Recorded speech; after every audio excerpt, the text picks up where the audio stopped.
And Mr. Kpebu, it sounds that as if the law was settled on this matter, that the Supreme Court can indeed, with rightfully, decide to invoke their jurisdiction if they feel that there is a matter of interpretation involved, and that does not in any way take away from the jurisdiction of other courts. Oh, absolutely, Kojo. That has been at least a few cases that have been cited. That has been the situation. You remember, it didn't even start with Nimfa. It didn't start with Michael Ankuma Nimfa. You know, the Adamu Sakande case, as Professor Atuguba did that case, it also came up. You know, the Sakande case was being dragged in the High Court, Court of Appeal, time wasting, and so it was taken to the Supreme Court. And the Supreme Court sat on it and then sought to do it expeditiously, right? Before you come to the Nimfa case, etc.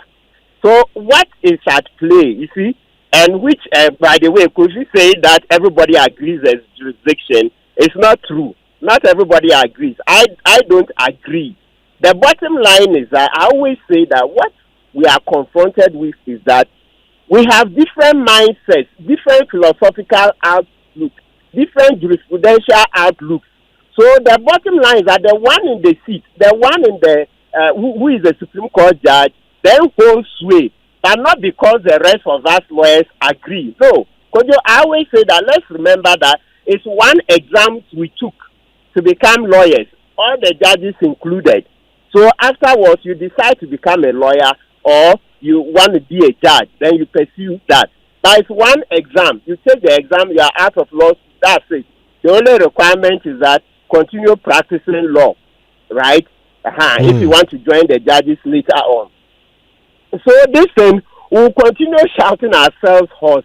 There's no way I'll agree with the Supreme Court, because what it is that for me, the provision is very clear.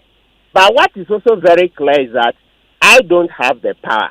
It's the Supreme Court that has the power. So they decide what is the law. But not because philosophically or, let's say, jurisprudentially they've persuaded me. They've not. Listen, the provision is very clear. What we are confusing in this case is that an undesirable law, should be twisted to become the desirable one that we want. No, we didn't write the provision well. That is what we should accept. 7.1 has not been crafted the way Kofi wants it crafted, the way the Supreme Court wants it crafted. So they've used the interpretation approach to now recraft the Constitution. And that's how come Chachichikate's statement that we should be careful. It's not only the military or it's not only arms that we can use to overthrow the Constitution, but the judiciary can also overthrow the Constitution.